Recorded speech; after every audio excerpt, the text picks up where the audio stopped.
In PoE2, there's a bunch of iconography that can appear around the enemy's health bar during boss fights, and even just icons on normal mobs while you're fighting them in-game.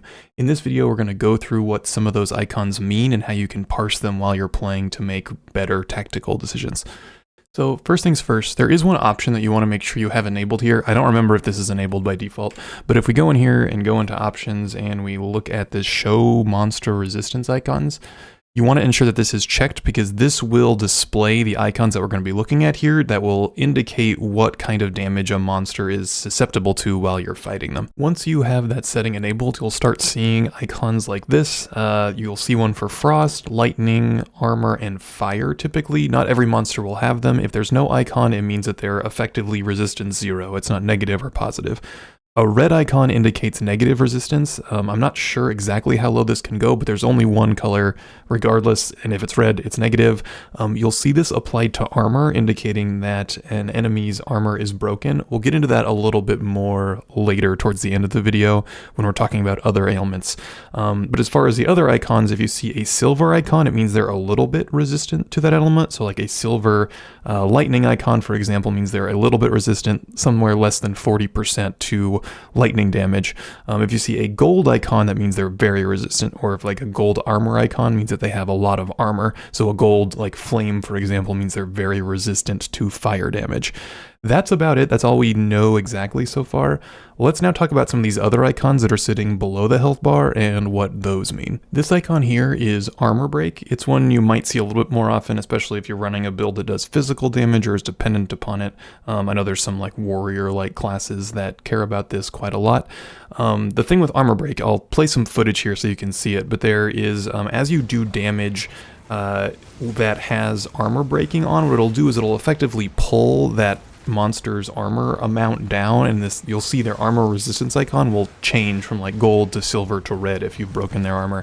And that little debuff icon also appears at the same time, and that's indicating that there is an armor break effect being applied to the enemy. As far as the other icons, it's a little bit tricky. There's no super good compiled list of these yet, for PoE2 at least. You can go back and look at the ailment list and the debuff and buff list for PoE1. I have those pulled up here.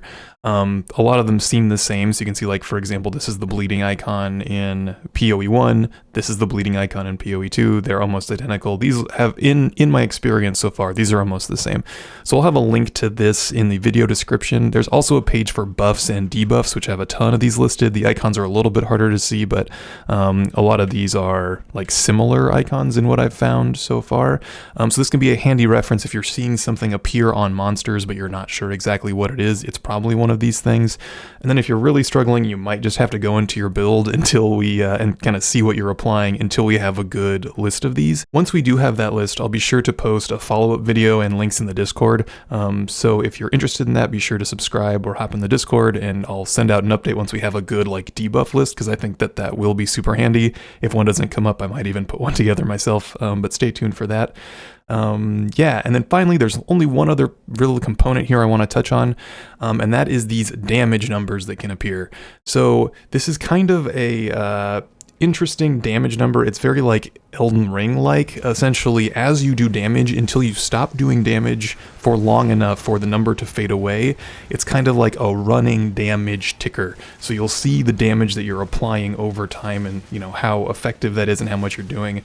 And it is a pretty quick way to get a handle on like how effective your build is. It can be handy for like testing stuff out and trying it. Then the last element here is the enemy's stun bar, stun gauge, whatever it's called. When that thing gets filled up, the enemy is stunned for a short period of time, so you have an opening where you can do a ton of damage. If you're a build where there's some kind of, effect where you want to stand still and you can pop off a little bit more that way, it's a good time to fill that in.